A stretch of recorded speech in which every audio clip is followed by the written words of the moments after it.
ഇതുപോലെ വാഹനങ്ങളിൽ ഓയിൽ കത്താനുള്ള main reason piston ring damage ആകുന്നതാണ്. പിസ്റ്റണേയും സിലിണ്ടർ വാളിനെയും സീൽ ചെയ്ത് നിർത്തി ആവശ്യമായ ലൂബ്രിക്കേഷൻ മാത്രം കൊടുക്കാനാണ് പിസ്റ്റൺ റിങ്സ് യൂസ് ചെയ്യുന്നത്. ഏറ്റവും ടോപ്പിലെ റിങ്ങാണ് കംപ്രഷൻ റിങ്. ഈ ഒരു റിങ്ങാണ് സിലിണ്ടറിനുള്ളിലെ എയർ ഫ്യൂവൽ മിക്സ്ചറിനെ ക്രാങ്ക് കേസിലേക്ക് എത്താതെ തടഞ്ഞു നിർത്തുന്നത്. അതുപോലെ തന്നെ ഫ്യൂവൽ കത്തുമ്പം പിസ്റ്റണിലുണ്ടാകുന്ന ഹീറ്റിനെ സിലിണ്ടർ വാളിലേക്ക് ട്രാൻസ്ഫർ ചെയ്യുന്നതും ഈ ഒരു റിങ്ങാണ്. രണ്ടാമത്തെ compression ring air fuel mixture leak ആകാതെ ഫസ്റ്റ് റിങ്ങിനെ സപ്പോർട്ട് ചെയ്യുകയും സിലിണ്ടറിലുള്ള എക്സസ് ഓയിലിനെ വൈപ്പ് ചെയ്ത് ആവശ്യമായ ലൂബ്രിക്കേഷൻ മാത്രം സപ്ലൈ ചെയ്യുകയും ചെയ്യുന്നു.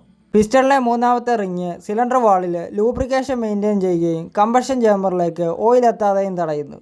ഈ ഒരു റിങ് മെയിനായിട്ടും 3 കമ്പോണൻസ് ചേർന്നതാണ്. സൈഡുകളിലായി റെയിൽസും സെൻട്രലിലൊരു വേവ് ഷേപ്പുള്ള വാഷറും. കംപ്രഷൻ റിങ്ങുകളെ അപേക്ഷിച്ച് ഈ ഒരു റെയിൽ റിങ്ങുകൾക്ക് തിക്നെസ് വളരെ കുറവാണ്.